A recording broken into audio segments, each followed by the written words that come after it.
हरे कृष्ण दोस्तों, मेरा नाम दीपक धीरावानी है और मेरे YouTube चैनल दीपक धीरावानी में आपका स्वागत है। और आज का टॉपिक है गीता अध्याय 2 श्लोक 55 और आज का शेयरिंग सेशन है 251। श्री भगवान उवाच प्रजहाति यदा कामान् सर्वान् पार्थ मनोगतान् आत्मन्येवात्मना तुष्टः स्थित प्रज्ञस्तदोच्यते। भगवान बोलते हैं, हे पार्थ, जिस समय ऐसा पुरुष मन में रही हुई सभी कामनाओं को सम्यक तरह से त्याग देता है और आत्मा में ही संतुष्ट रहता है, तभी वो स्थित प्रज्ञ कहलाता है। भगवान यहाँ पे खुद के लाडले बेटे स्थित प्रज्ञा का वर्णन इस श्लोक से शुरू करते हैं। स्थित प्रज्ञा मनोगत सभी कामनाओं का त्याग करता है।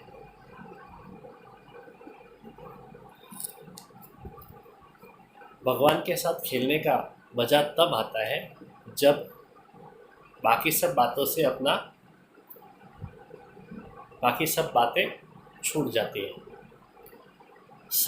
जब दुनिया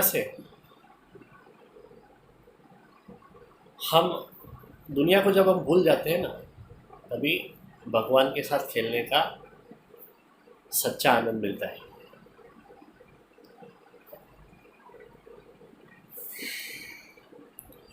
नींद में, समाधि में और मुक्ति में सभी कामनाएं छूट जाती हैं।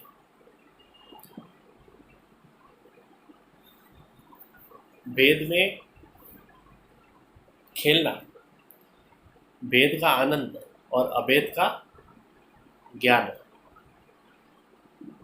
ये दोनों बातों का आनंद जब भी मिलता है जब सर्व कामनाओं का हम त्याग करते हैं।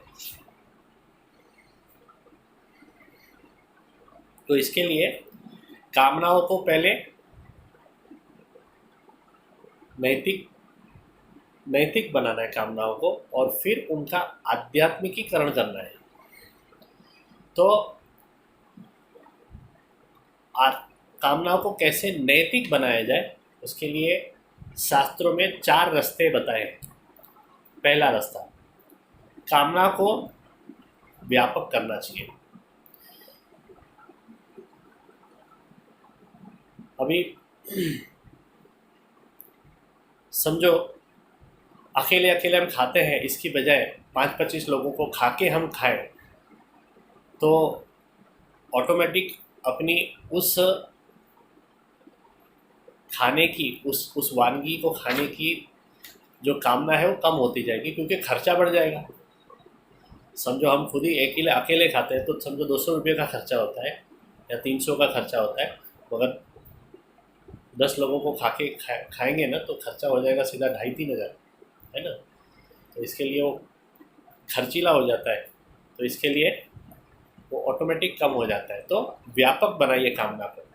मगर यहाँ पे एक भय स्थान है, अगर खराब कामना को व्यापक बनाया जाए तो वो समाज में व्यसन फैल जाता है उसका। फॉर एग्जांपल सिगरेट, तो वो तो गलत व्यसन फैल जाएगा। हम बोलते नहीं, हम अकेले नहीं पिएंगे, 10-15 लोगों को पिलाएंगे, तो ऐसा नहीं चलेगा। तो ये भय स्थान है यहाँ पे। दूसरा है, कामना को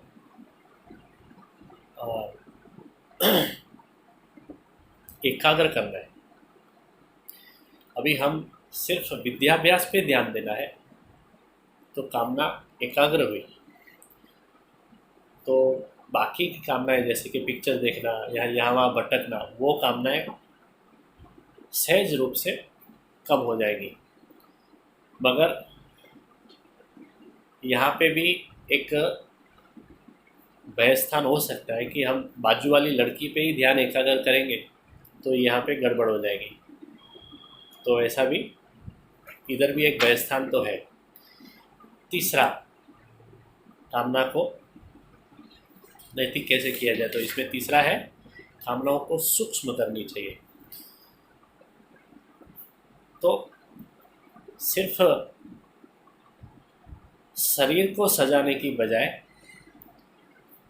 अपने मन और बुद्धि को भी सजाने का प्रयत्न किया जाए तो ऑटोमेटिक शरीर प्रत्ये की हमारी तीव्रता कम हो जाएगी। मगर ये बात काफ़ी लोगों के समझ में नहीं आती। चौथा रास्ता है कामनाओं को विशुद्ध करना चाहिए। यानी जो भगवान को पसंद है, भगवान को अच्छी लगती है या तो शास्त्र सम्मत है, वैसी कामना रखनी चाहिए। हम अगर अशुभ कामनाएं नहीं रखेंगे, अशुभ कामनाएं हमारे में जाती है मन में से, तो मनुष्य नैतिक होता है। और सिर्फ शुभ कामना ही रहती है तो मनुष्य धार्मिक होता है। मगर अगर शुभ और अशुभ दोनों कामनाएं चली गई तो आदमी यानी कि मनुष्य आध्यात्मिक होता है। तो स्थित प्रज्ञ अकाम या तो आप्तकाम नहीं लेकिन आत्मकाम है। स्थित प्रज्ञ सुखी या दुखी नहीं लेकिन समाधानी है।